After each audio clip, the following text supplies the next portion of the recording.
Hello, bonjour tout le monde, comment allez-vous? Me voici rendu au jour 10 du défi, dans 30 jours je serai. Donc 10e vidéo et ma foi, super contente.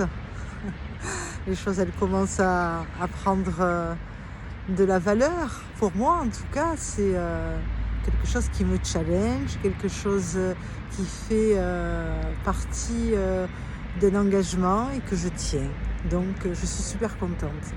Donc je vous dis bonjour à tous, je m'appelle Laurence Baptiste de la page Réalité Harmonieuse et je suis dans le cheminement de l'entrepreneuriat, dans le développement personnel, dans le développement de la croissance. J'accompagne, je facilite des personnes désireuses de connecter avec leur intériorité afin de pouvoir avoir une vie adaptée à ce qu'elles aimeraient créer et devenir. Aujourd'hui, je vous avais parlé donc hier dans un premier temps des 4 accords Toltec. Donc ta parole soit impeccable. Ça c'était le premier accord. Bien entendu que je suis passée vite dessus et que la parole impeccable c'est en fait le miroir de votre sagesse intérieure, je vais rajouter aujourd'hui. Et par rapport à la clé dont je vais vous parler aujourd'hui, mais c'est toujours selon moi, c'est selon ma compréhension à moi. Et vous n'êtes pas obligé d'être d'accord avec ma compréhension, c'est juste une façon que j'ai de voir avec mes lunettes actuelles, comment résonne en moi, comment je pourrais faire lecture de ce deuxième accord qui est « n'en fais pas une histoire personnelle ». Donc finalement, moi ça me fait remonter quelque part l'ego, parce que si on s'arrête sur une critique qui nous est adressée, on va avoir tendance à se mettre en réaction, on va avoir tendance à vouloir être dans le conflit du tort ou du raison. Et finalement, qu'est-ce que ça met en avant? C'est une construction mentale qu'on s'est construite et à laquelle on a des croyances, donc on défend nos croyances. Et si on va au-delà, ces croyances, elles viennent d'où? Elles viennent de notre construction mentale, encore une fois, que moi j'appelle l'ego. Et l'ego, il est là pour nous, effectivement, nous servir et parfois nous protéger, mais il est aussi là parfois pour nous nuire.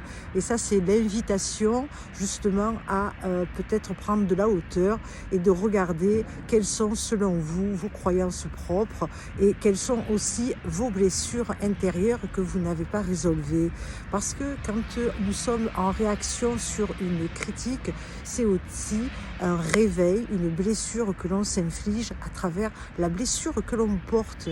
Donc c'est toujours finalement un regard en soi, c'est ne pas juger l'autre et de toute façon, qu'importe ce que peut dire le monde aura toujours quelque chose à dire.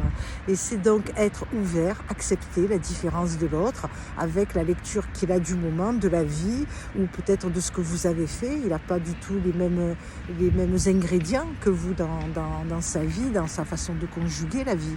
Et donc c'est d'être tolérant et de reconnecter justement, comme d'habitude, avec l'amour pour pouvoir être en adéquation avec elle et générer dans notre vie ce que nous allons vibrer, c'est-à-dire de la paix. Parce que si nous sommes en paix, nous sommes en amour. Et il y a une deuxième chose aussi, une troisième, je ne sais plus, mais toujours est-il que la peur aussi fait partie des contractions que vous allez avoir face à une critique.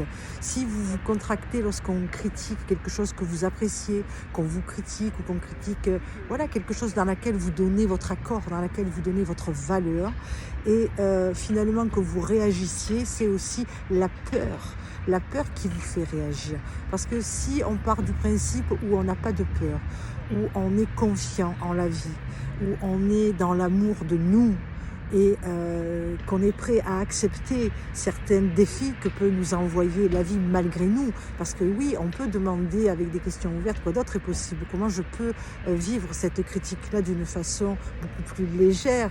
Mais après, la vie peut nous mener aussi suivant comment on conjugue notre mindset dans d'autres chemins dans lesquels, si on ne reconnaît pas nos blessures, si on ne reconnaît pas les croyances qu'on a apportées à ce qu'on appelle nos valeurs, si on décidait finalement de rien savoir, si on décidait finalement de tout déconstruire, et quel espace on pourrait avoir, qu'est-ce qu'on pourrait générer à travers cela, et comment la vie serait à travers notre façon d'être, tout simplement être, les barrières baissées.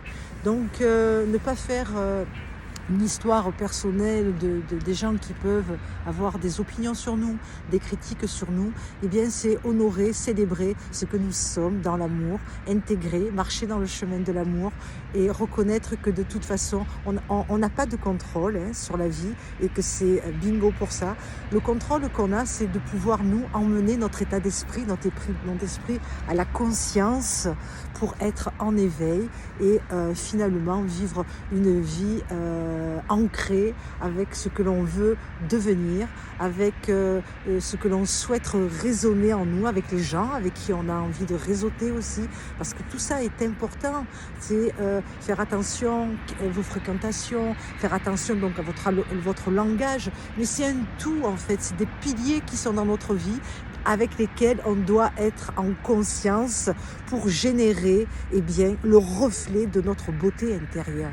Parce que tout ce qu'on a à l'intérieur sort à l'extérieur, et c'est pour ça que moi je vous invite à plus de nobles intentions à votre égard, plus d'amour, et accepter le fait qu'on ne peut pas tout savoir et que même être un élève et avoir cette posture d'élève, c'est vraiment de l'humilité, de la résilience, et c'est vraiment des qualités qui peuvent nous permettre de grandir et d'accéder parfois même à des informations qui viennent à nous éveiller.